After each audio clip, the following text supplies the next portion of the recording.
స్కామ్ను ఇంకింత లోతుగా మరిన్ని కీలకమైన విషయాలను ఈరోజు బయటపెడతా ఉన్నాం.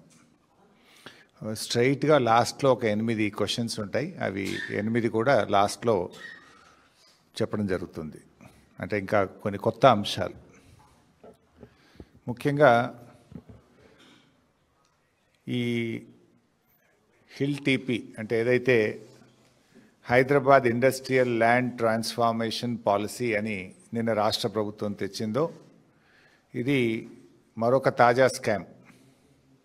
కుంభకోణాలకు కేర్ ఆఫ్ అడ్రస్ అయినటువంటి కాంగ్రెస్ పార్టీ కొత్తగా చేస్తున్నటువంటి తాజా స్కామే ఈ HILTP.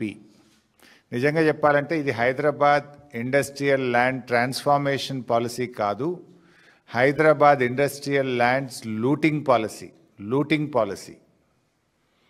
పారిశ్రామిక వాడల్లోని దాదాపు 10,000 ఎకరాల భూమిని పప్పు బెల్లాల్లా అమ్ముకునేటువంటి ఒక కుట్ర, ఒక పెద్ద స్కామ్ ఈరోజు రాష్ట్ర ప్రభుత్వం తెరలేపింది.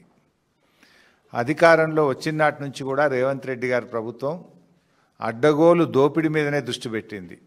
లగచెర్ల కావచ్చు, HCU భూములు కావచ్చు, ఇట్లా ఏది చూసినా కూడా దాని వెనుక ఒక దోపిడీ.